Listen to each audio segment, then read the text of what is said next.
করেন আগের দিনের মুরব্বী পরিচালক বা বর্তমানে আছে কিছু পরিচালক তারা হেটার। বাংলাদেশে একজনই গ্লোবাল স্টার বলা যায় শাকিব খান, এটা ট্রু 100%। আর হেটাররা অনেক কথা বলবেই, এটা বলবে, এটা মাথায় না নিয়ে দিয়ে আপনি হলে আসুন, হলমুখী করুন, ঠিক আছে? ঘরে বসে ইউটিউব দেখে বা ওই যে সিকান্দার, আপনি সিকান্দার বা অন্য ছবিও রিলিজ হয়েছে ওটা না দেখে আপনি দেশি ছবি দেখুন। দেশি ছবি দেখলে দেশের মানুষের উৎসাহ হবে। কাহিনী নির্ভর ছবি দেখুন, বরবাদ কাহিনী নির্ভর ছবি, এটুকুই আমি বলতে চাই।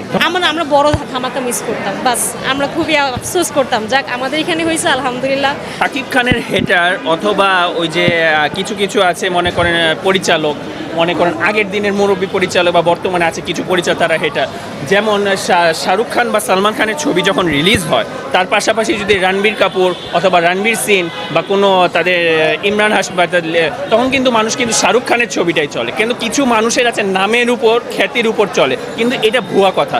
এখানে কাহিনী নির্ভর চলে। যেমন শাকিব ভাইয়ের যে ক্যারিয়ারের মধ্যে যে তুফান তাকে স্টার থেকে মেগা স্টার বানিয়ে দিয়েছে, ঠিক আছে? তুফানের লেভেল অনেক হাই এবং আমরা আশাবাদী রাখি যে আগামী কোরবানি ঈদের তাণ্ডব আসছে রায়হান রাফি ভাইয়ের, এবং 2026 সালে তুফান 2 আসবে, এটা রায়হান রাফি ভাই বলেছে। আমরা ইনশাল্লাহ করলে এটা কাহিনী নির্ভর ছবি হবে এবং খুব ভালো হবে। এবং আজকে বরবাদ দেখে মনে করে পয়সা ওসুল এবং একটা কাহিনী নির্ভর ছবি এবং খুবই ভালো। আমি দর্শকদের আহ্বান করব যাতে এই ছবি দেখে।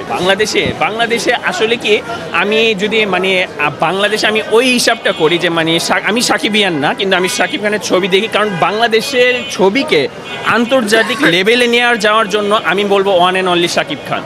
আর কারো এরকম এখন পর্যন্ত এই লেভেলে আসেনি যে বাংলাদেশের মানুষ যারা এই যে মধুমিতা সিনেমা হল বলেন, যে কোনো সিনেমা হলে যারা রুটি রোজগার করে খাচ্ছে এবং করছে শুধুমাত্র শাকিব খানের ছবি দিয়ে, এবং মাল্টি ন্যাশনাল প্রজেক্টে কলকাতায় বসেও আজকে শাকিব খানের ফ্যান, তাদের দেবজিতের যত না ফ্যান আছে তার চেয়ে বেশি শাকিব খানের ফ্যান।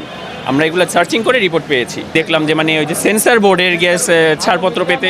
কিন্তু আপনি যদি খেয়াল করেন, আমরা বরবাদ ছবি যারা দেখে এসেছি, এমন কোনো সিনই নাই যে সিনটা কাটার মতো। এখানে 100% সব সিন সঠিক, এবং এটা একটা ফ্যামিলি নিয়ে এখানে ভায়োলেন্সের যেই সিনসটা আছে ওটাও এমনভাবে দেখানো হয়েছে যাতে করেন কোনো ওভাবে কোনো রিয়াকশন যেটাকে ইফেক্ট করবে না।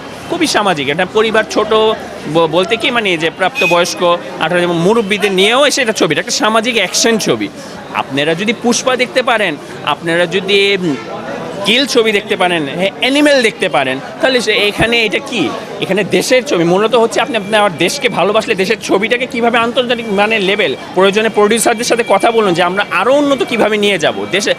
শাকিব খান হেটাররা বলবে, তাদের কথা না হয়ে শাকিব খান না, বাংলাদেশের চলচ্চিত্রে এমন একজন তৈরি হয়েছে যে গ্লোবালিভাবে বাংলাদেশের চলচ্চিত্রকে প্রদর্শন করছে। এটা চিন্তা করবে, সে শাকিব খান বা যেই হোক, সে ওয়ান অ্যান্ড অনলি যে এটা চিন্তা করবেন। দর্শকদের আমি অনুরোধ করে বলবো যে যারা ঘরে বসে আছে যে চিন্তা করবেন যে বাংলাদেশে এখন পর্যন্ত যারা ইতিপূর্বেও নায়ক নায়িকা ছিলেন তারা গ্লোবালি ইন্টারন্যাশনালে যাদের কথা চর্চা হয় এমন একমাত্র শাকিব খান। এটা ছাড়া ইন্ডিয়া বলেন বা বিভিন্ন জায়গায় আর কারো কথা চর্চা হয় না, একমাত্র শাকিব খান চর্চা হয়।